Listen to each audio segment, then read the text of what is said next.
Hello everyone, আশা করি তোমরা সবাই খুব ভালো আছো আর আমিও ভালো আছি। তো আজকে আমি আবার চলে আসলাম একটা নতুন ভিডিও নিয়ে। তো ভিডিওটা পুরোটা দেখতে থাকো, আর যদি ভালো লাগে তো একটা লাইক, কমেন্ট, শেয়ার আর একটা সাবস্ক্রাইব করে দিও।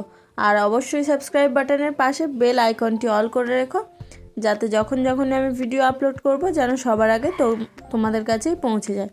তো পুরো ভিডিওটা দেখতে থাকো লাস্ট অবধি। তো দেখো এখানে এখানে আমি একটা বাচ্চাদের টপ তৈরি করছি। তো টপটার জন্য আমি আগেই কাটিং করে নিয়েছিলাম, এখানে জাস্ট তোমাদের সেলাই করে দেখাবো। তো এখানে আমি আগে আমার ব্যাক পোর্শনটা রেডি করছি, তার জন্য এখানে পট্টি লাগিয়ে নেব। সরি, আমার একটু ফোন এসে গিয়েছিল, তো তার জন্য অফ করেছিলাম। তো দেখো আবার পুরোটা ভিডিওটাই এখানে। তো এখানে পট্টিটা আমি ছোট ছোট করে ভাঁজ করে এখানে লাগিয়ে নিচ্ছি। এই যে ভাঁজগুলো আমি দিচ্ছি ছোট ছোট করে, এই কুঁচিগুলো দিলে দেখবে যখন তোমরা ওই পারে উল্টানোর সময় কোনো খোঁচ পড়বে না। আর যদি তোমরা এরকম ওই যে কুঁচিগুলো দিচ্ছি না দাও, উল্টানোর সময় দেখবে ফিনিশিংটা একদমই ভালো আসবে না, কীরকম খোঁচ খোঁচ পড়ে যাবে। তার জন্য এই কুঁচিগুলো দিয়ে নিচ্ছি। তো পুরোটাতে এরকমভাবে দিয়ে নিয়েছি। এরপর আমি এই ছোট ছোট করে কাট করে নেব, তাতে উল্টানোর সময় সুবিধা হবে। তো দেখো আমি কেমনভাবে কি করছি, পুরো ভিডিওটাই দেখো, আশা করি তোমাদের অনেক কাজে লাগবে। আর তোমাদের বাচ্চাদেরও এরকমভাবে টপ তৈরি করে তোমরা পড়াতে পারো বা তোমরাও পড়তে পারো। এখন খুবই ট্রেন্ডিংয়ে চলছে এরকমভাবে এই যে টপগুলো আমি তৈরি করছি, এরকমভাবে লোক পড়ছে। তো তোমরাও করতে পারো, খুবই অল্প কাপড়েও হয় বাচ্চাদের, সেরকম কোনো কাপড় লাগে না, বিশেষ অল্প কাপড়েই হয়। কারণ এটা আমি একটা 5 মিটারের কাপড় কিনেছিলাম, তো তার থেকে স্কার্ট একটা তৈরি করেছি। প্রচুর ঘেরের স্কার্ট হয়েছে সেটা, তার থেকে এই টুকরোটা বেঁচে গিয়েছিল, তো সেটা দিয়ে এখানে আমি টপটা তৈরি করেছি। এটা একটা কাস্টমারের একটা স্কার্ট হয়েছিল, তো তার মা আমাকে বলে গিয়েছিল তার বাচ্চার জন্য একটা টপ তৈরি করে দিতে। আর কোনো ডিজাইনও আমাকে বলে যায়নি, বলেছিল আমার মনের মতো করে ডিজাইনটা করে দিতে। তো আমি একটু অন্যরকম করে দেওয়ার চেষ্টা করেছি। এমনি টপ তো তৈরি করে দেওয়াই যায় নর্মাল। তো দেখো এই যে রেডি করে রেখেছিলাম আমি এটা, তো এটা আমি একবার দেখে নিচ্ছি। এটা আমি আগেই তৈরি করে রেখেছি। এরকমভাবে আমি আরও একটা তোমাদের সাথে তৈরি করব এখানে, কারণ দুটো তৈরি করতে গেলে অনেকটাই সময় লেগে যেত, তার জন্য একটা আমি আগে রেডি করে নিয়েছিলাম। তো এটা আমি একটু সোজা উল্টো দেখে নিচ্ছি, কারণ এক সাইডে দুটো হয়ে গেলে তখন আরও সমস্যা খুলতে। তো তার জন্য আমি আগে দেখে নিলাম ভালো করে। তো দেখো এখানে ভালো করে পিন করে সেট করে তারপর কাটিং করব। একটু কাপড় এক্সট্রা রেখে রেখেই কাট করব, তাতে সেলাই করতে সুবিধা হবে। আর তোমরা কেমন কি ভিডিও দেখতে চাইছো কমেন্টে জানিও। আর অনেকেই অনেক কিছু দেখতে চেয়েছো, আমি সেগুলো আস্তে আস্তে শেয়ার করব। এরপর একটু কাজের চাপ ছিল, আর আমার ভিডিও কতদিন অফ ছিল তোমরা নিশ্চয়ই জানো যারা আমার ভিডিও দেখো। তো এরপর থেকে রেগুলার সেই ভিডিওগুলো দেওয়ার চেষ্টা করব। পিস অনেক আমি কিনেছি, সেই পিসগুলো আস্তে আস্তে এরপর সেলাই করব। তো সেগুলো তোমাদের সাথে শেয়ার করব আস্তে আস্তে। তো দেখো এখানে পুরোটা মার্ক করে নিয়েছি যেখান থেকে আমার সেলাই দেব। তো মার্ক করে এখানে আমি আরেকবার দেখে নিচ্ছি সাইডে রেখে যে কাপড়টা আমার ঠিকঠাক হয়েছে কিনা। তো দেখো এরপর দুটো কাপড়কে আমি একসাথে এখানে স্টিচ করব। এই যে আমি লাইনটা দিয়েছি দাগ বরাবর, সেলাইটা আমি দেব এখানে।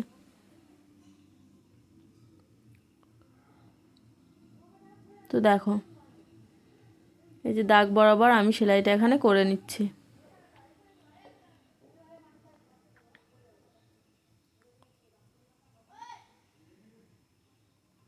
তো দেখো এখানে আমার সেলাইটা হয়ে গিয়েছে। এরপর আমি ছোট ছোট করে এখানে কাট করে নেব, তাতে উল্টাতে সুবিধা হবে। আমার ভিডিওগুলো তোমাদের কেমন লাগছে একটু কমেন্টে জানিও। আশা করি তোমাদের ভিডিওগুলো ভালো লাগছে। যদি ভালো লাগে তো একটা করে লাইকও করো।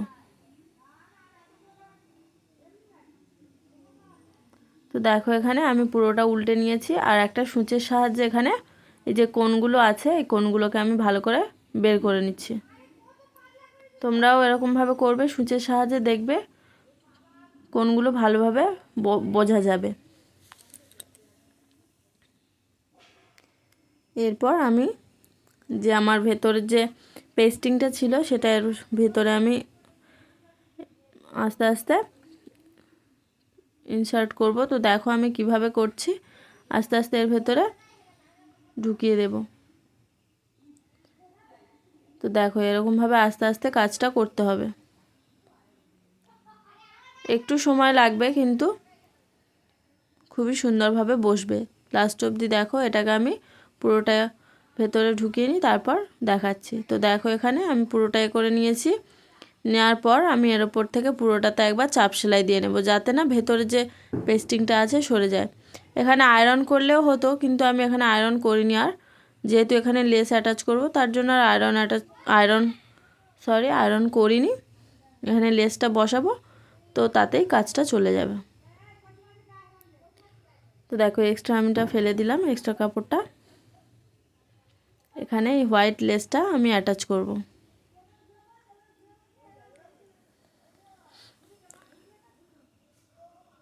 আর তোমরা কি কি দেখতে চাইছো আমার থেকে একটু কমেন্ট করো।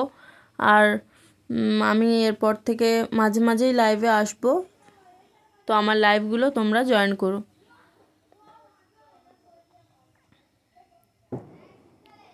তো দেখো এখানে লেসটা আমি কোন দিক থেকে বসাচ্ছি।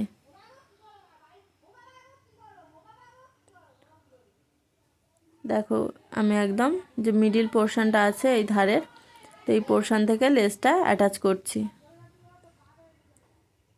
দেখো যেমনভাবে রাউন্ডভাবে এই যে কাটিংটা আছে, তো এরকম রাউন্ডভাবে সেলাইটা করব।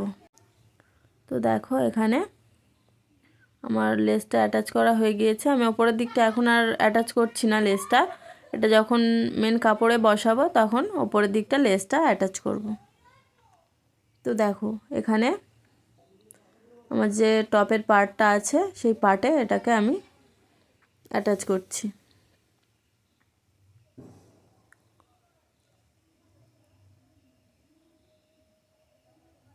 তো দেখো এখানে আমি সেলাই দেব।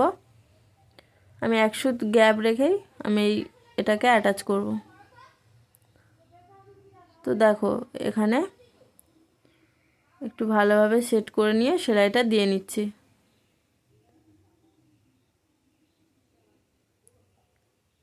দেখো এখানে একটা পার্ট আমার সেলাই করা হয়ে গিয়েছে, সেমভাবেই অপর পার্টটাও সেলাই দেব। এখানে একটু চাপ সেলাই দিয়ে নিচ্ছি যাতে না এই পার্টটা খুলে যায়, যেহেতু মিডিলে ফাঁক থাকবে একটু, তার জন্য ওখানে একটু চাপ সেলাই দিয়ে নিয়েছি। তো দেখো এটাকেও সেমভাবে চাপ সেলাই দিয়ে এখানে পার্টটাকে বসিয়ে নিচ্ছি। এই গলাটাকে কি গলা বলে তোমরা একটু জানিও তো। এখানে এটা কিছু একটা নাম আছে, আমার এখন ঠিক মনে পড়ছে না। তো এরকম আমি দেখেছিলাম একবার পড়তে কাউকে, তো সেখান থেকে এই আইডিয়াটা এসেছে। এটা এই গলাটা আমি দেখেছিলাম একবার, কিন্তু আমার এখন নামটা ঠিক মনে পড়ছে না। তোমরা জানলে একটু কমেন্ট করো। আর দেখো ওপরের দিক থেকে পুরোটা আমি এই লেসটা অ্যাটাচ করে নিচ্ছি, রাউন্ড করে যেমনভাবে গলাটা আছে তো সেমভাবেই এখানে পুরোটা অ্যাটাচ করছি।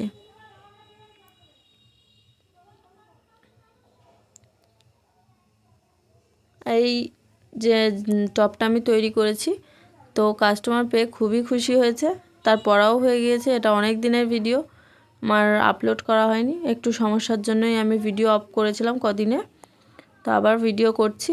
তো টপটা পেয়ে সে খুবই খুশি হয়েছে। তার ফটোটা নেই আমার কাছে, ছিল সেটা ডিলিট হয়ে গেছে। তো সেই ফটোটা থাকলে আমি অবশ্যই অ্যাটাচ করতাম এখানে, কিন্তু ফটোটা নেই যেহেতু, তার জন্য আমি আর অ্যাটাচ করতে পারিনি। সে আমাকে ফটোটা দেখিয়েছিল পরে। তো দেখো এখানে পুটটাকে আমি জয়েন্ট করে নিচ্ছি। আর অবশ্যই চাপ সেলাই দেওয়ার চেষ্টা করবে। এখানে ডবল সেলাইও দিয়ে নিচ্ছি যাতে না আমার পুটটা ছেড়ে যায়। আর যেই জয়েন্টের পার্টগুলো অবশ্যই তোমরা ডবল সেলাই দেবে, তাতে ফিনিশিং তো সুন্দর হবেই, আর কোনো ছেড়ে যাওয়ার ভয়ও থাকবে না। যেহেতু একটা সেলাই ছেড়ে গেলে অপরটা নিশ্চয়ই থাকবে, দুটো তো একসঙ্গে কখনো ছাড়বে না। তো তো তার জন্য এখানে ডবল সেলাই দেওয়া। তো তোমরাও এই ডবল সেলাই দিয়েই সেলাইগুলো করো। তোমার ফিনিশিং যত সুন্দর হবে কাস্টমার তত খুশি হবে। আর দেখবে যে যেখানে ফিনিশিং সুন্দর, কাজ সুন্দর হবে তোমার, তো সেখানে কাস্টমার নিশ্চয়ই আসবে, তোমার কাউকে বলতে হবে না। সে কেউ না কেউ যে তোমার কাছ থেকে একবার বানাবে, তো সে নিজেই অন্য কাউকে বলবে যে এর কাছে গিয়েছিলাম, এর কাজ খুবই সুন্দর, আমার ব্লাউজ বা যে কোনো জিনিস ভালো ফিটিংস হয়েছে, সেও নিশ্চয়ই আসবে। আমার কাস্টমার তো ওরকমভাবেই এসেছে। আমার প্রথমে তো আমি একদম কাউকে ধরে বেঁধে এরকমভাবে করিনি, এক এক করে আমি নিজে তৈরি করে পরতাম। তো সেগুলো দেখে দেখে কাস্টমার এসেছে আমার কাছে। তুমি যদি প্রথমেই ভেবে নাও যে আমার প্রচুর কাজ হবে প্রথমেই, তো ওই ভাবনাটা একদমই ভুল। প্রথমে তোমাকে নিজেকে তৈরি করে করে পড়তে হবে, তারপর লোক দেখলে সে জানতে চাইবে যে এটা কার কাছ থেকে করেছো, তখন সে জানবে যে এটা তোমার তৈরি, নিশ্চয়ই সে তোমার কাছে আসবে। আমি তো ওরকমভাবেই কাজগুলো পেয়েছি, আমি নিজে তৈরি করে করে পড়তাম। প্রথমে তো আমার সেলাই শেখার পর, আমার যখন সেলাই শিখেছি তখন আমার বেবি তো খুবই ছোট ছিল।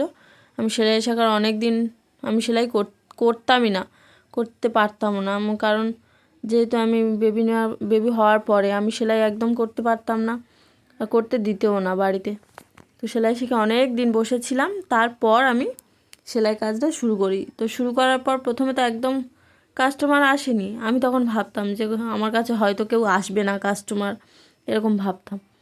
তারপর আমি নিজে নিজে তৈরি করে পড়েছি, তারপর জানলো যে কাস্টমার, এগুলো আমি করেছি, তারপর থেকে কাস্টমার আসা শুরু হয়েছে। এরকমভাবেই তোমাদেরও কাস্টমার হবে।